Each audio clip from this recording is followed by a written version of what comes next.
Hey there, so I have a quick video here for you. Wanted to talk about the MRC Light Genie. Okay. MRC Light Genie, a really cool product that does all kinds of light animation for the layout, does special effects. It's great for static scenes. I've used them on my layout for instance, a traffic intersection. It looks really cool and it works well. In their instructions, however, if you go to the back page and at the lower spot, I don't know if you can read that, there's a little disclaimer that basically says the Light Genie is DCC equipped and does not need an additional decoder purchase. See our website for more information on DCC usage. So I wanted to check it out, what's going on here, and that's what this video is about. The Light Genie is a little board that contains 2 sets of 3 and 3 sets of 2 outputs that drive LEDs or bulbs. So you have 3, 6, 8, 10, 12 discrete outputs that you can control with different lighting features. There's, oh my gosh, there's dozens of different kinds of lighting, a total of 20 different ways that you can have these things light up. Wow. And then normally you typically use a remote like this, and right now I have this wired to output 1, so if I push output 1 you can see that that particular pattern doesn't, flash anymore. I turn it back on again. It does. But what's neat is I can go ahead and dial up here address 3 on my Prodigy Advance, and I can turn on and off that output. Now it's on and here's off. Wow.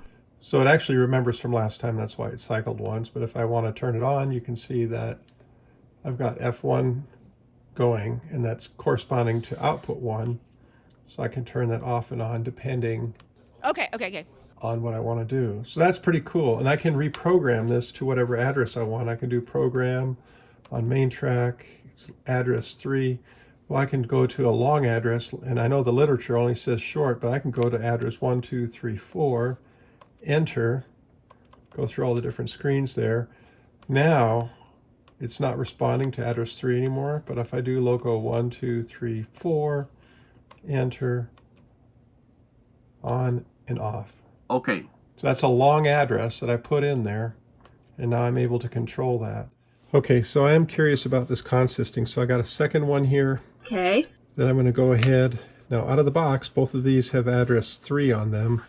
I've wired out both these leads, the power leads, to the DCC source, which is an MRC PA. So if we plug this guy in, we'll see that, there we go.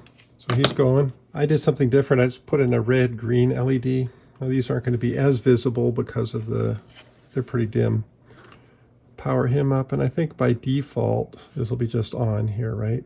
So now what we're going to do, I'm going to unplug this guy, because what we're going to do is give these guys different addresses.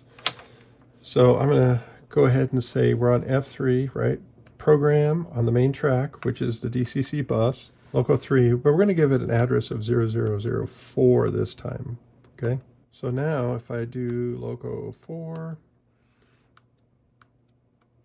we can see, hopefully you can see that on the screen. I love it. That it turns off and on. And we're going to program this to something a little more interesting. If you look up the various commands, and this is on their website, it says zone 1 lighting effect is CV51.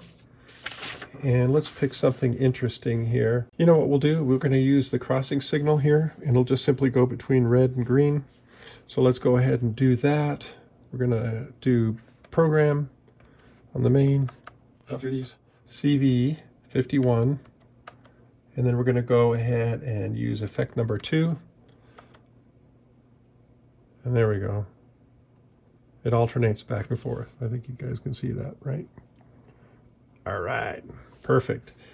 And just to make it a little bit more interesting, we can actually change the speed, the light rate, so that's CV71, and we're going to bring it down to like 5, so that moves pretty quick.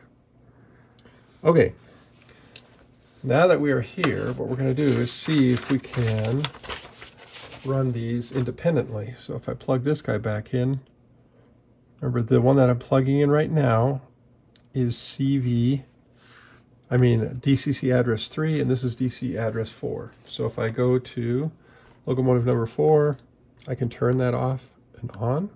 Okay, pretty easy. Then I go loco 3, enter, I'm going to turn off and on. There we go. There we go. So now both are on. Now what I'm going to try here is to consist both of these. What? And when I consist them, F1 should operate both units. Now let's go ahead and try that. I'm going to do consist set. We're going to do consist 34. Now we're going to add loco 3 and loco 4, and that's it. Now if I go loco 34, which is the consist address, if I turn on 1, they should be both on. And now when I turn off F1, they're both off. Wow. So now when I consist both these, this is pretty cool. I can turn on and off both effects since they're both operant. I could do this through the same address. I could do it that way too, but it's neat that we can do it through consisting. Now I wonder if I can unconsist them. So I want to do consist clear, enter 34. Now if I try to run, nada. Recall, I'm going to go back to 3. There we go. And then recall 4. Cycle it to get it going. And now they're independently controlled. Okay. And again, I could program both of these to the same DCC address. And then I could just with any whatever address I use to control them. So there's the DCC side of Light Genie.